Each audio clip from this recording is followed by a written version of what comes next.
হাবড়ায় যাব বলে আমরা গাড়িটা এই গ্যারেজে দেখো রেখে দিয়েছি। জয় আজকেই অফিস থেকে বাড়িতে এলো, তো আমরা যাচ্ছি একটুখানি দরকারে হাবড়ায়। আর ভাবলাম যদি কোনো ঠাকুর থেকে থাকে কালী পুজোতে তাহলে আমরা দেখে আসব। এটা ছিল ঠাকুরনগর লোকাল, 6:15-তে ছাড়বে। আর দেখো বলতে বলতে ট্রেনও কিন্তু ছেড়ে দিয়েছে।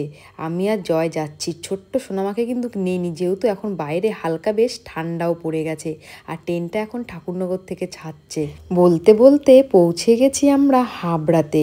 প্রথমেই এসে দেখি থানার কাছে যেই প্যান্ডেলটা, ওটা পুরো খোলা হয়ে গেছে, কোনো লাইট নেই। তারপর আমরা চললাম দেশবন্ধু পার্কের দিকে, ওখানেও দেখি কোনো লাইট নেই, মনটা একটুখানি খারাপ হয়ে গেছে। তারপর সামনের দিকে হাঁটছি, যখন চলে আসলাম তো ভাবলাম যে প্যান্ডেলটা আছে কিনা দেখে নিই। আর এখানে দেখো কি বড় একটা মিষ্টির দোকান, এই মিষ্টির দোকানটা মিষ্টিগুলো খেতে খুবই টেস্ট। আর এখানে আমরা চলে আসলাম দেশবন্ধু পার্কে।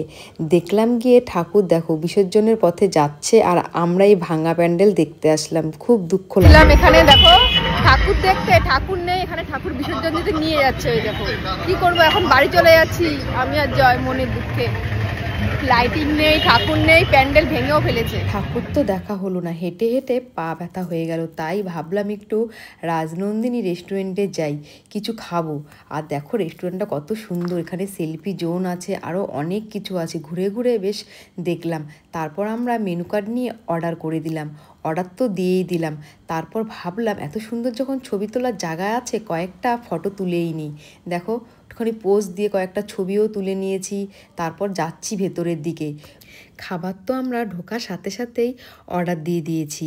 বলতে বলতে প্রথমেই চলে আসলো মকটেল, খুব সুন্দর ছিল খেতে। মকটেল খাওয়ার পর চলে আসলো স্টার্টার।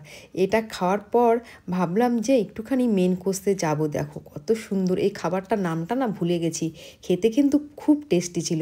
তারপর চলে আসলো মেন কোর্স, এখানে নিয়েছিলাম চিকেন মহারানি, আর তার সাথে নিয়েছিলাম তন্দুরি রুটি। দেখো জয়কে আমি দিয়ে দিচ্ছি, বলেছিল আমাদেরকে সার্ভ করে দেওয়ার কথা, কিন্তু না, আমরা বললাম যে নিজেরাই নিয়ে খাবো।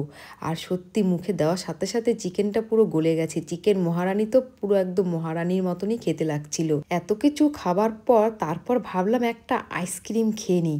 বলতে বলতেই দেখো চলে আসলো আইসক্রিম। আইসক্রিম না খেলে হয়, আইসক্রিমটা কিন্তু আমিই খেয়েছি, জয় আইসক্রিম খেতে পছন্দ করে না। এত কিছু খেয়েছি, তারপর চলে আসলো আমাদের বিল কিন্তু বেশি হয়নি, খুব কমের মধ্যেই হয়েছে, মাত্র 1250 টাকা। তারপর আমরা চলে আসলাম বাড়িতে ট্রেন ধরে। আমরা এখন বাড়ি চলে এসেছি, হাবড়া থেকে যাচ্ছি বাড়ির উদ্দেশ্যে। দেখো আমাদের ঠাকুরনগর শুনশান, রাত 10টা বাজে, কোনো লোকজন নেই, সব দোকানপাট বন্ধ। এখন আমরা আছি এই যে তালতলায়, কোনো দোকান খোলা নেই, শুধু এই এটিএমটা খোলা আছে, এইদিকেও দোকান সব বন্ধ।